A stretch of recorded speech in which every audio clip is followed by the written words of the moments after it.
Just for the entrance? Hi, everybody, and welcome to the 2022 Fishtrap Fellows featured reading. As I've been saying all week, this is one of my favorite events of Summer Fishtrap, to celebrate the Fishtrap Fellows. I came to Fishtrap back in 2013 or so, but the fellowship program started maybe in 1990 or earlier, where Fishtrap decided to look at some writers who have great interest, emerging writers who we think, through a process, which I'll explain in a minute, has great potential and would bloom with the Summer Fishtrap experience. And so early on, we have a special guest, really, and I'll tell you why, because some of my favorite stories are when Fishtrap Fellows move on to become, to come back to Summer Fishtrap in some sort of capacity, to teach a workshop, to be a part of it. We have two former Fishtrap Fellows that I know of in the audience. Robert Stubblefield, class of 1990. And back there with the hat on, Elliot Trico, class of 14 maybe. And both have come back to teach workshops at Summer Fishtrap and publish many things and to be guides and teachers for other people. Some of the other Fishtrap Fellows since I've been here have gone on to become editors of magazines. One I just talked to, I like keeping in touch with them. One is teaching high school in Bulgaria. One is, they're just all sorts of great success stories, and success doesn't necessarily mean publishing. It's also what is the last act in mastering your craft? It's giving away, right? Being able to teach other people, and those are some of the most rewarding stories. So we're really happy to have our 2022. Just a little bit on the process. Fishtrap fellowships are merit-based. Folks apply, and we have screeners, generally in fiction, nonfiction, poetry, sometimes cross-genre. But I pick all of the applications that come in. We send them to screeners. And a while ago, I established that, the screeners should be people who know what the fellowship experience is like. So all the people who screen the applications are former Fishtrap Fellows. They know the value of the experience. They put the time into really looking at the applications. And then they pick a small amount, and then it goes to they don't see the names, they don't see the bios, they just see the work sample. And then a small amount of finalists go to a Fishtrap judge. We pick a new one every year to keep things fresh, but also people who know what the Fishtrap experience means. This past year's fellowship judge was James Cruz, who is a fine poet. Yeah, you guys know James. Maybe some of you have taken classes with him via Eastern Oregon University. What a dear person. And he just commented, he said, this is so hard because there are so many applications that are so good. But the three that that rose to the top this year, you're going to get to hear a little bit from. These will be some short 10-minute readings or so, just to get a taste of what these fine writers are doing, and you probably know them already. So, except for maybe you folks out there in TV land, internet lands, I want to introduce you all to them. Our first reader is Lauren Korn.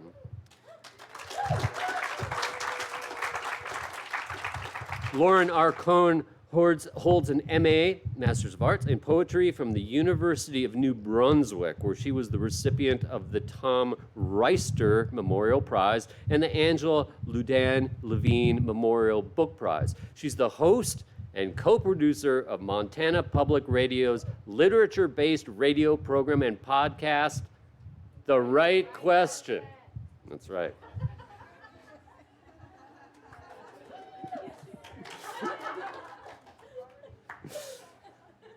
Lauren lives on the Aboriginal territories of the Salish and Catskill people in Missoula, Montana. Please welcome Lauren Korn.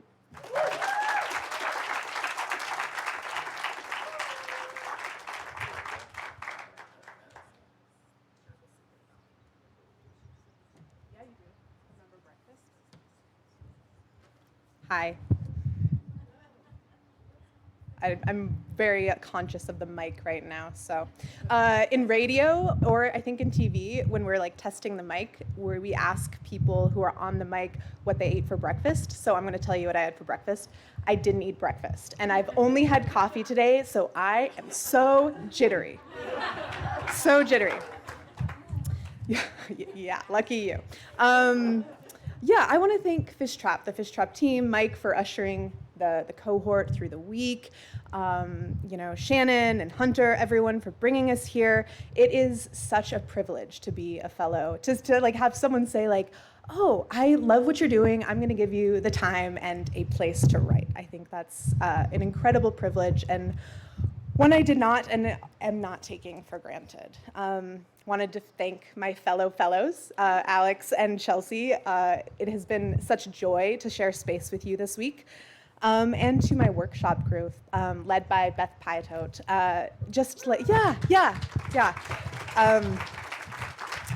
All of the writers in that group, Beth included, just so humble in their like extraordinary talent. So thank you for letting me share space with you. I am just gonna like vamp for a while, just buckle up. I will say that I put a lot of other writers' work into my own work. I really love kind of the conversation that ensues by putting multiple writers into my own work and what that means, how meaning is created in that way. And I also love to introduce to readers, if I have them, other writers who I love, and that's always a joy.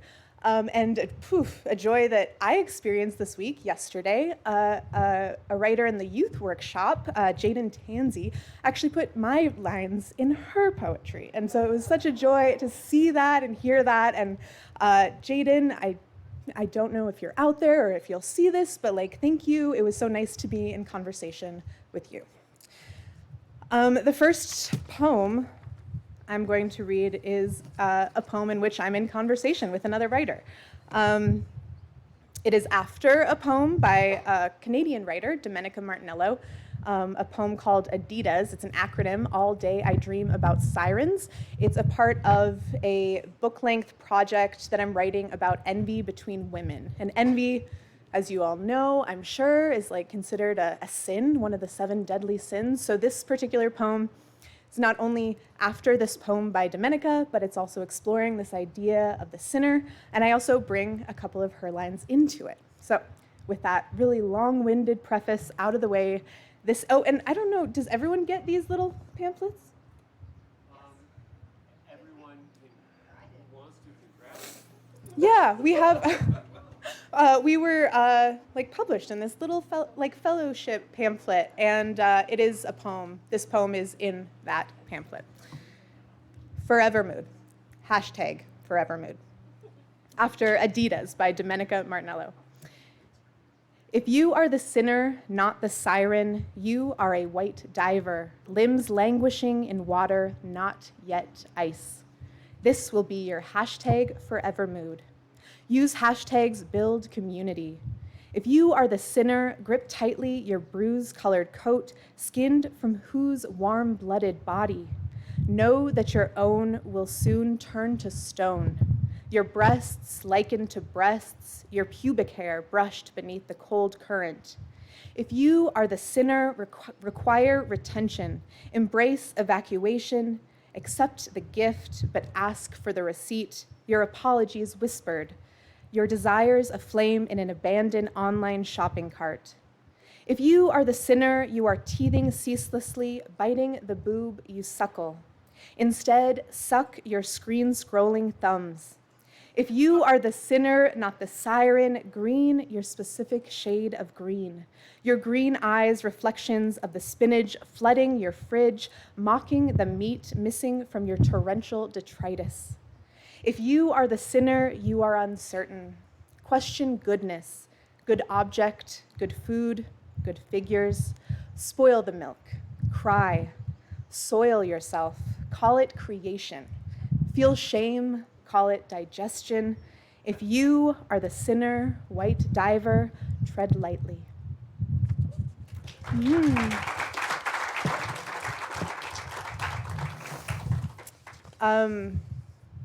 So this next poem is a poem that I wrote here in Beth's workshop. It came from a prompt that Beth gave us.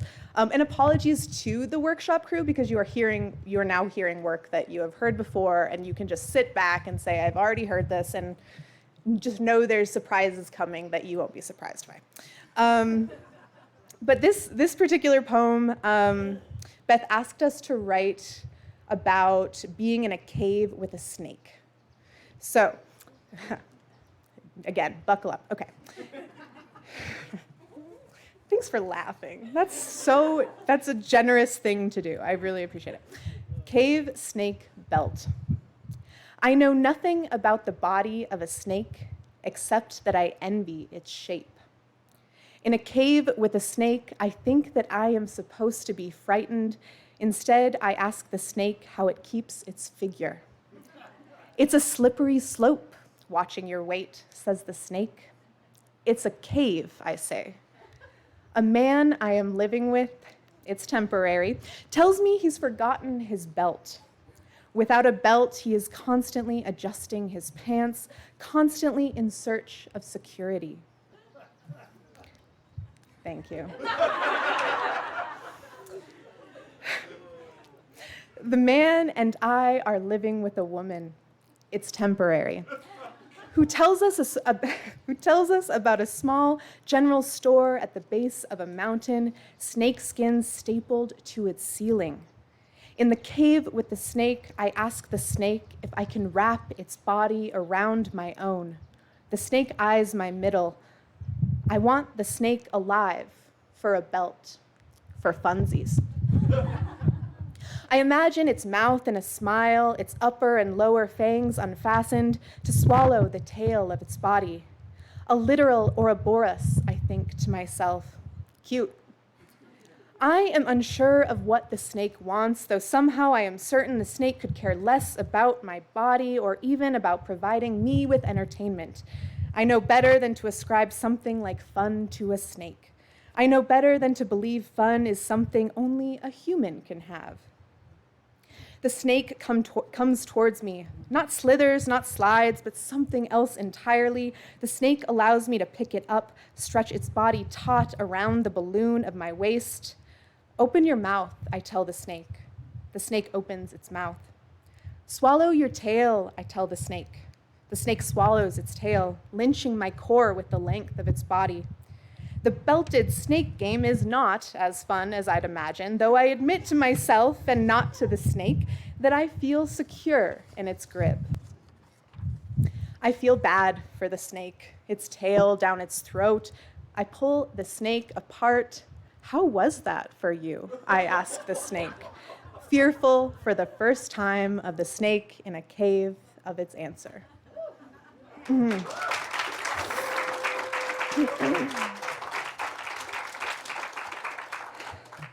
And then I'll just read one more because I've been vamping a lot and you guys have been wonderful.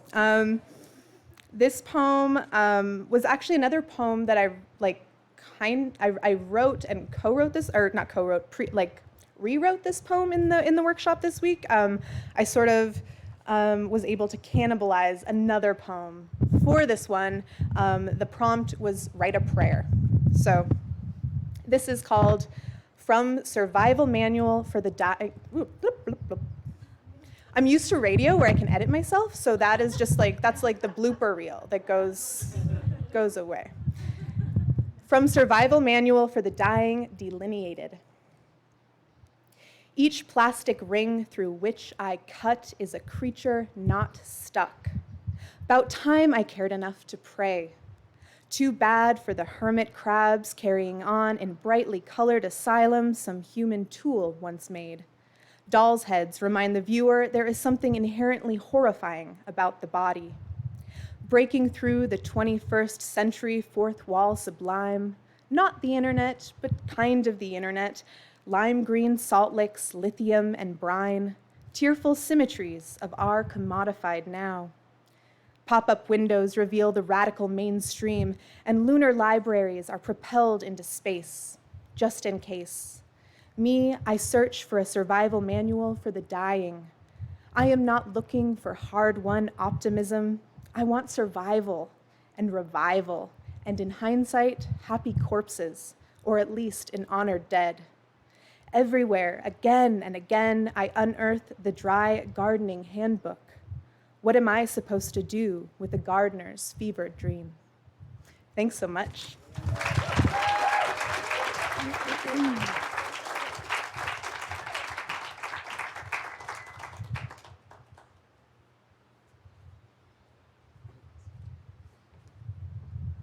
Okay.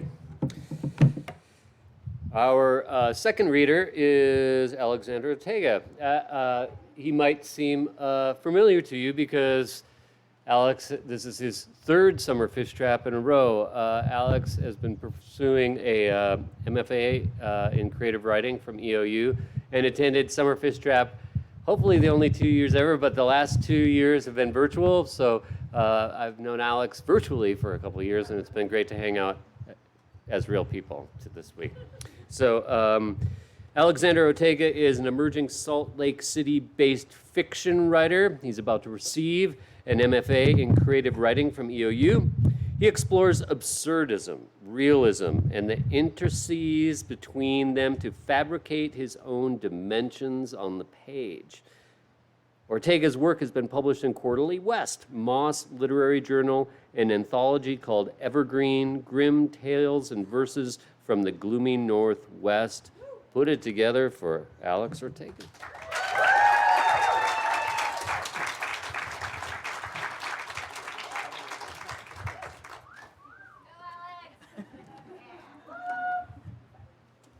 Good afternoon.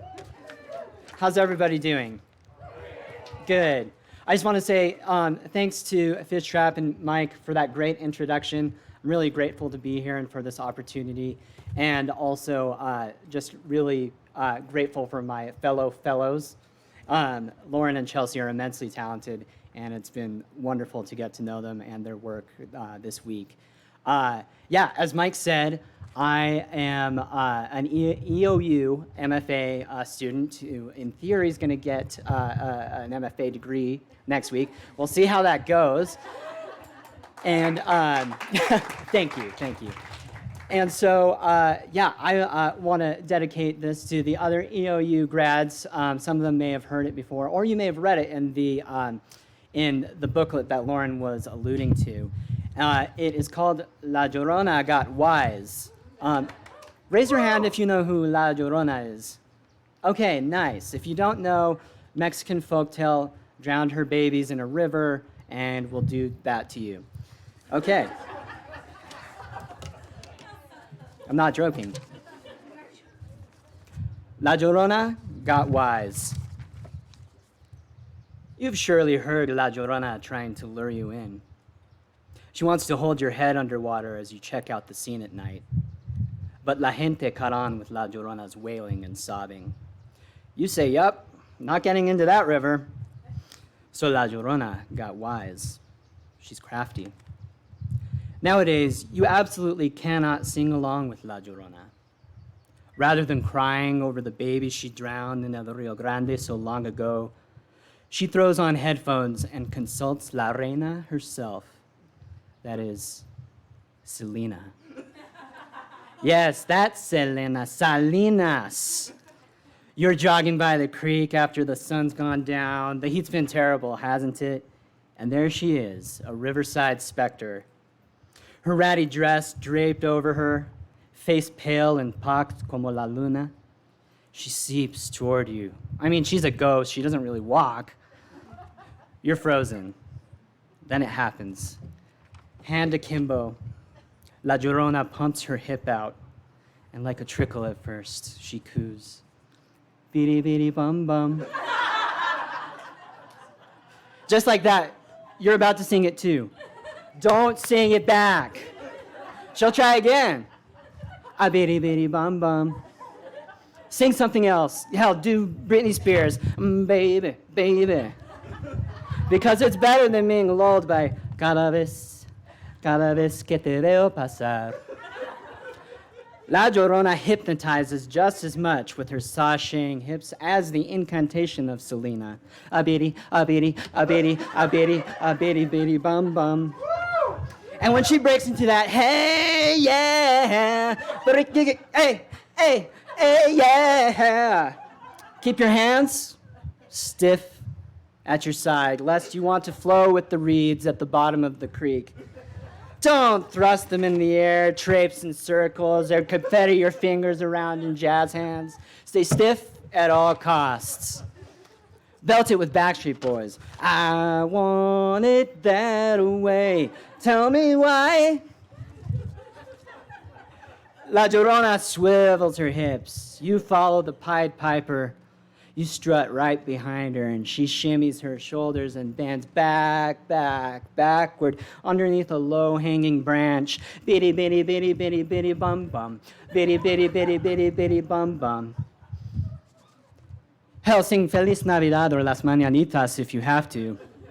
You probably shouldn't have gone running alongside a creek or river anyway. Too many people get murdered and drowned by them. And now you're just dancing in her train. La Llorona has her own invocation, Selena herself. And there's no resisting her power. En serio, amigo, porque anything for Salinas. You're playing air guitar, and you know when that ripping solo should hit. Your left hand holds a pulsing heart as you fret each lick. And well, let's just say, tu corazón se enloquece y te empieza a palpitar. So who are we kidding? No lo puedes controlar. See you at the bottom. Te temblan hasta las piernas. A bitty, bitty, bitty, bitty, bitty, bum, bum. Bitty, bitty, bitty, bitty, bitty, bum, bum. Bitty, bitty, bitty, bitty, bitty, bum, bum. Bitty, bitty. Thank you. I was in Aaron Abeta's workshop this week, and what an incredible instructor and poet. And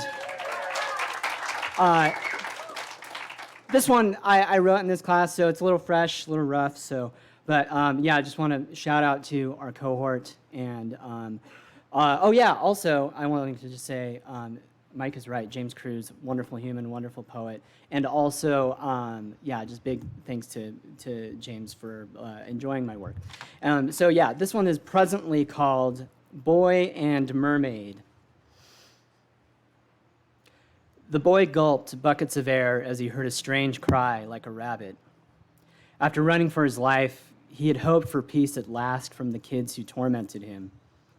Then the boy, skinny as a pole, looked to the river and saw a mermaid. Eyes wide, afraid, she flailed her tail on the shore. The boy fell to his tailbone on the wet dirt and gave a surprised yelp. She struggled to flop back into the river, crying between violent splashes. The boy watched a few moments, then felt a tug in him. The mermaid was beautiful. Cloudy plum stripes climbed her ribcage and bare chest. The current tickled his ankles as he waded to her. Her seafoam green hair had dried, and her purple eyes sank, asking if he'd prey upon her. But he heaved the mermaid back into the river's depths, then flung himself after her. Beneath the surface, the mermaid's eyes were alight, purple moons in the trickling cosmos of algae and carp. She clasped his wrist and sang like his mother in the bathtub, echoes splaying themselves and slowed to decay. He thought of the children who'd chased him on Mead Avenue, gave him a black eye, and pushed him down the riverbank. The mermaid wrapped her tail around him. The hurt of his scrapes and scratches flowed away. The boy could finally breathe, and the mermaid kept him. For so long, the boy yearned for an embrace he could burrow into. Boys had struck him. The girls ignored him. Other kids curled their lips and mocked him. But the mermaid enveloped him in her tail, soft like the inside of his lip. He slept his pain away. Her body nurtured him, both with care and ecstasy. But the boy was callow, too. When the mermaid sang of her hurts, he'd burrowed too deep and couldn't hear. She had escaped, but lamented her zealous father and the brutal husband he'd married her to. Her father feasted upon a dowry of drowned gulls and plump trout, but the boy didn't so much as stir, burrowed as he was. So she bit his neck with her sharp teeth, knocked his head with the exposed bone of her elbows. She fled downstream, howling, and the boy's lungs burned as he rose back to the surface. In snow-spangled moonlight, the boy again choked on air. He flailed and flopped like a fish, his muscles tight and unaccustomed to swimming. His legs ached, and he felt he'd aged a decade. He dipped his head back beneath the surface and swam to the pebbly shore. Though the mermaid and river had nourished the boy, the winter cold stung. Naked, he huddled under a tree, then spotted a beaver dam. He joined their colony, and they swaddled him in their lodge. For years, the boy, now a man, fished along the river and foraged around the marshes. He thought on the mermaid often, especially her song, how it reverberated amid the river's whooshes and whims. The muscles had rounded in the man's legs, his chest now broad and hairy. He saw a trout shimmer in the clear morning water. With his spear raised overhead, a flash of seafoam green quickly occluded the fish. Then it was gone. He lowered his arm, and he felt the back of his neck prickle. A familiar sensation enveloped his body. Moments later, he heard a pigeon-like coo. The mermaid reposed, half submerged in a shallow bank. There the two stared at each other. The man imagined all of where the mermaid must have gone, up and down the river, to Great Salt Lake, up the creeks, to the mountains. She too had aged, but her eyes still shone purple, still celestial as the sun they now eclipsed. The man stepped sideways, deeper into the river. The mermaid inched in as well. They continued this way until just his head bobbed above the surface. He embraced the mermaid. At first, she tensed, but she relaxed into his body. They stayed a while until the jealous noontime sun blasted them with heat. They dipped below the surface. The man asked her to sing while he held her. She did, and he now heard her words, how she'd traveled through river-rained valleys, had loved and lost time and again. She'd again spoken to her father, who no longer vied to control her. The man heard her song's dulcet flourishes and dissonant malaise. Between the stories of her song, he remembered the cruel people he'd escaped, the ones she saved him from. He didn't know if she would sing for him like this ever again. But if she would, he would follow her along the riverbank. It would be different from when they were young. But as he held her, her seafoam green hair wisped across his face in the water, and he hoped to bask in her song forever. Thank you.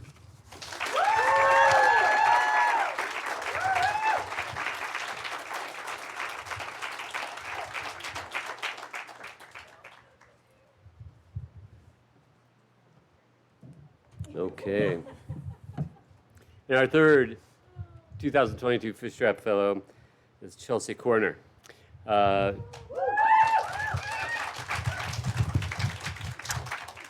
Chelsea is a poet living in Portland. She originally hails from the Boston area and earned her MFA in creative writing from UNC Greensboro, where she served as the poetry editor of the Greensboro Review. Chelsea volunteers in her community as a writing workshop facilitator to help support social service agencies and aspiring writers. Welcome, Chelsea Korner.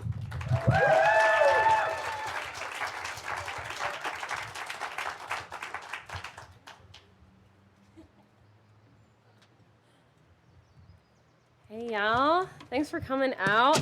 Oh, great start. My poems are blowing away. I don't have them memorized, so that would suck.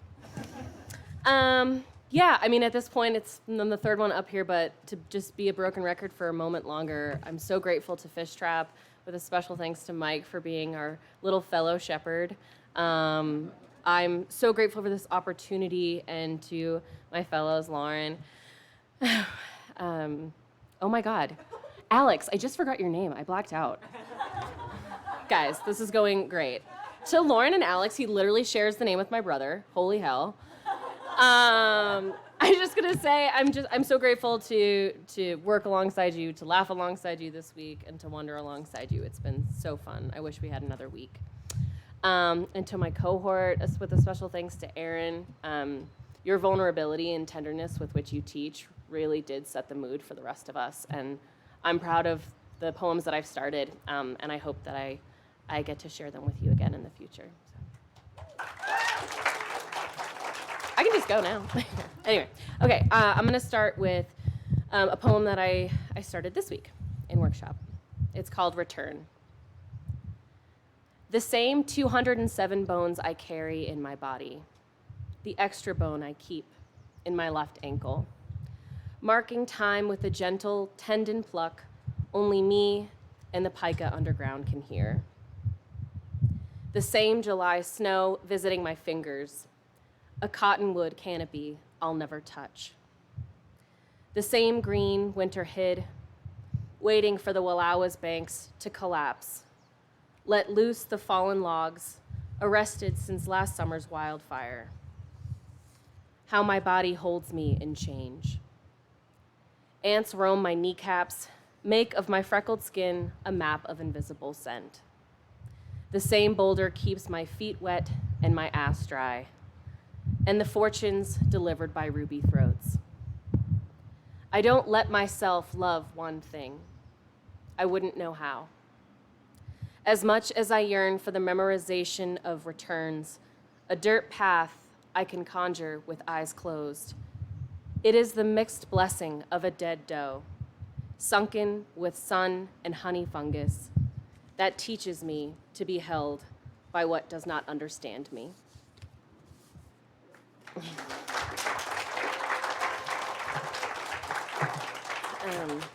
I would also be remiss to not thank my chosen family who's here with me today. And this poem actually came out of a moment that I shared with my Rummy, my Katie.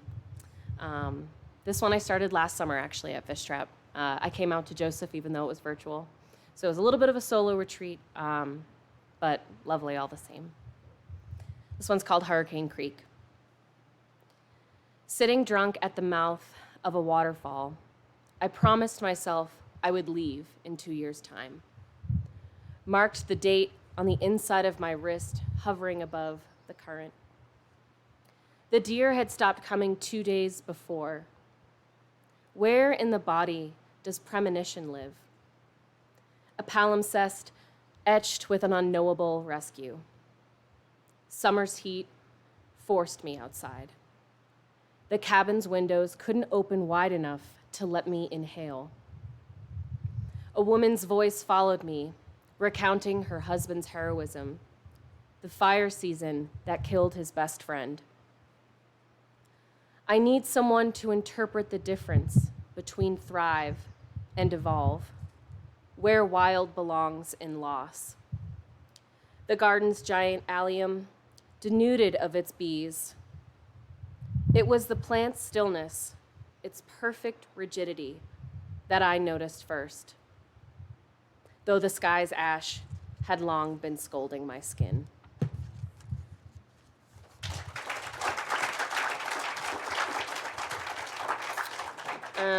This next little ditty was my answer to doom scrolling. The day that Roe v. Wade was overturned, I, like many humans in this world, was sort of glued to my phone and various headlines. And by the nightfall, I had pretty much completely exhausted myself with nihilism, and I tried to think of a way that I could do something with what I had been reading all day. And I made a found poem out of several different sources. Twitter, Gia Tolentino's New Yorker essay, some, yeah, those are you, as well as some LA Times and the Guardian articles. And I stitched something together to sort of represent, resent, that works too. And the title comes from a tweet from Maggie Smith, who's also a poet, that I quite like. It's called TLDR, Let's Go. And if you don't know, TLDR means too long, don't read. So, TLDR, let's go. Serve every mother fencing around the entire court. Back alleys and infections, feel-good anesthetic, a kind of forever progress. My God, what a sad and stupid time. More than 400 humans with uteruses every year. Your son made me take Plan B, a legal and moral duty. Women of color and women without means. A prolific abortionist sang their own rendition. What's a woman? That is the big question. Pray to this ravening court. Drop the murder charge. There's no reason to believe that will hold forever. Forced birth in a country with baby formula shortages and mass school shootings. Doctors and pharmacists and fetal personhood. Today is wretched and plain. Clinic staffers and volunteers search terms for mifepristone and misoprostol and how to impeach a Supreme Court justice. The court has done what it has never done before, more than any other woman. Legal at all stages. Just thinking about every dude who told me, the old world is right behind you.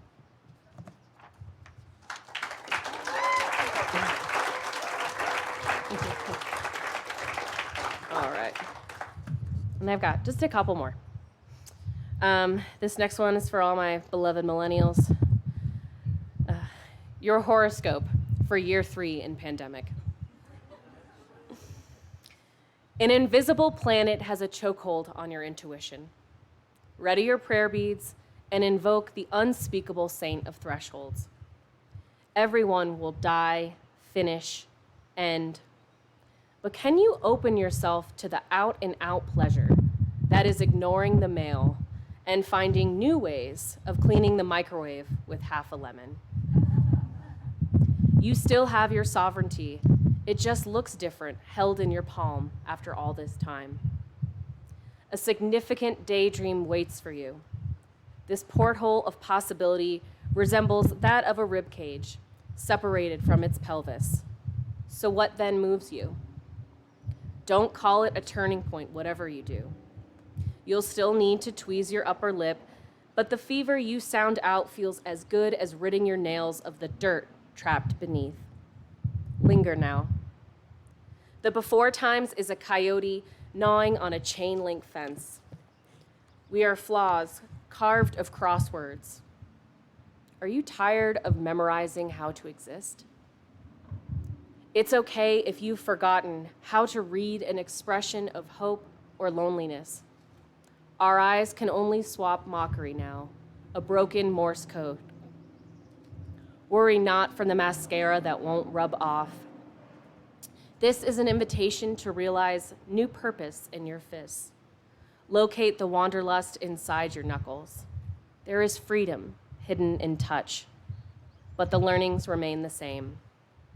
Brick by brick, you build altars for your skepticism.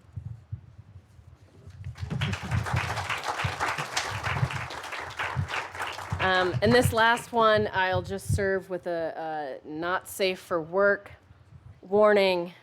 I'm reading it because Alex asked.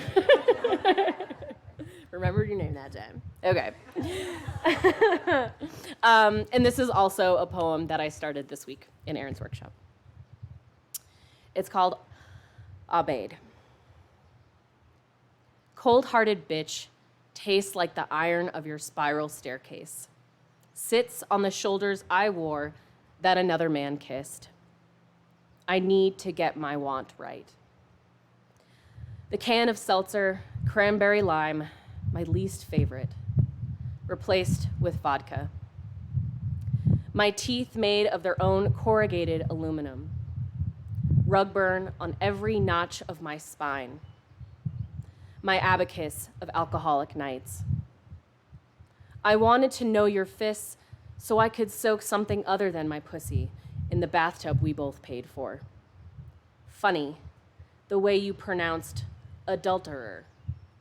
An unmerciful gap between prefix and suffix.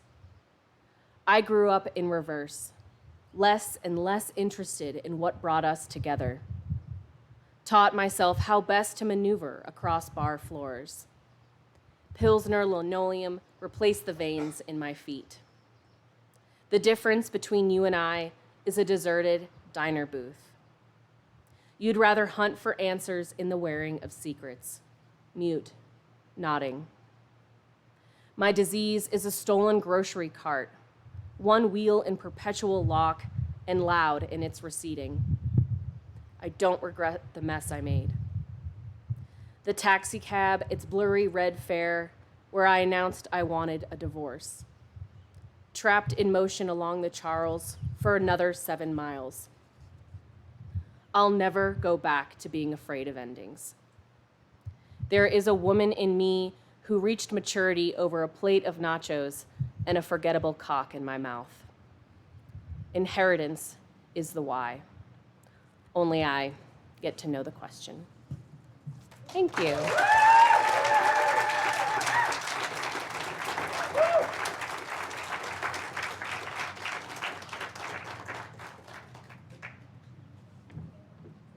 Oh, wow. You've been one of the best crowds, receptive. Thank you for supporting the Fishtrap Fellows. And, each year, the fellows never disappoint. It's always stories to bring home and to inspire us all. If you out there know somebody who might benefit from a Fishtrap Fellowship, encourage them to apply. We open fellowship applications mid-November for about a month. So it seems like a long time before summer fish trap, but it takes a while for the judging process. So it should be about November 15. We also open scholarship applications around the 1st of December, depending on how together I am at that point, that time of day. But please spread the word to other people who, like I said at the beginning, might bloom with this experience, and these three certainly have. Thank you all for being here. Open mic starts at 4.